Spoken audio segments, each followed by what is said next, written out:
Chapter 11. The mouse struggled, biting at Cole's fingers with razor-sharp teeth, its tiny feet clawing frantically to escape.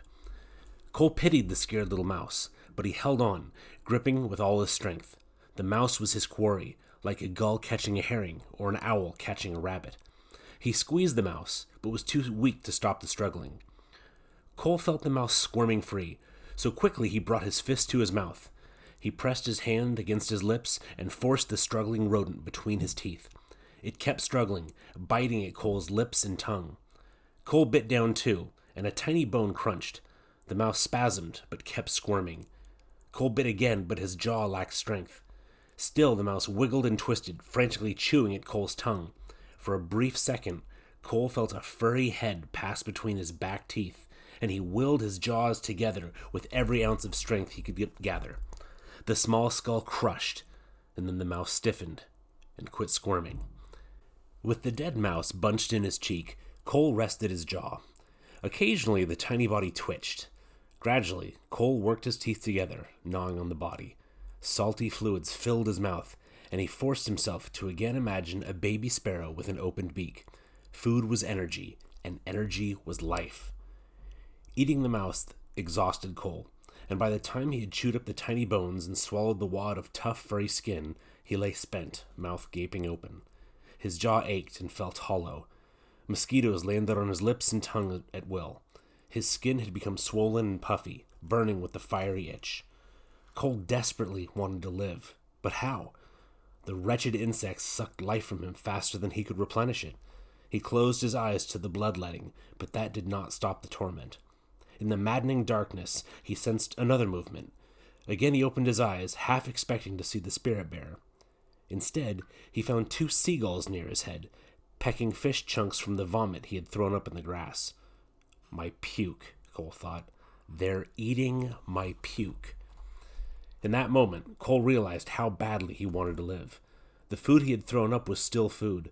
Those fish bits still contained energy, and energy was life. No thieving seagull was going to steal life from him. He jerked his arm at the gulls. "Mine," he grunted. "That's mine." Squawking, the gulls hopped beyond his reach. Cole stretched his arm out, picked a small chunk of fish from the grass, and brought it to his mouth. After swallowing, he reached for more. Bit by bit, he ate until the few remaining pieces were too small to pinch between his fingers. Finally, he relaxed. Eating had taken his last ounce of energy.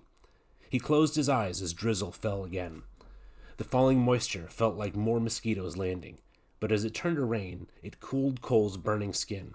He opened his cracked lips and let rain hit his swollen, chalky tongue.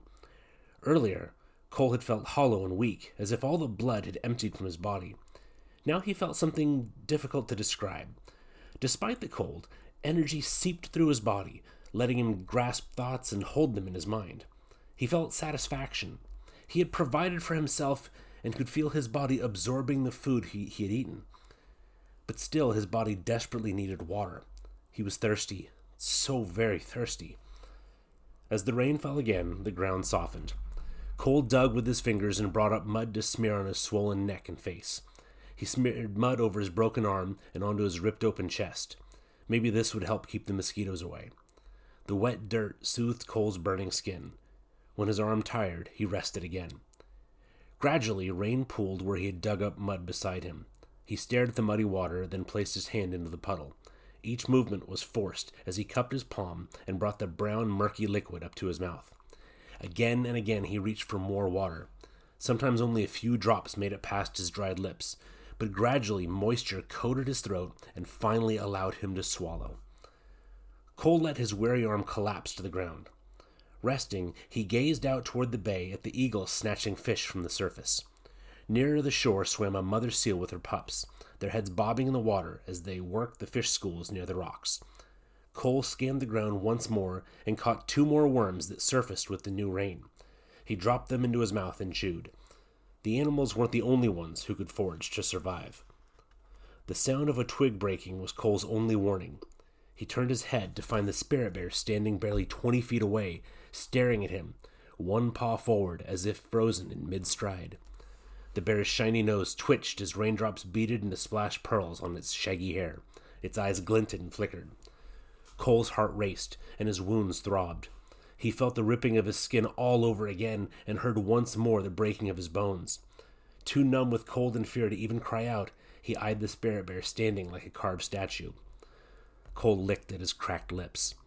Had the bear returned to kill him, or was it just toying with him? He found himself trembling with fear, not of death, but of helplessness. He hated being at the mercy of the world around him.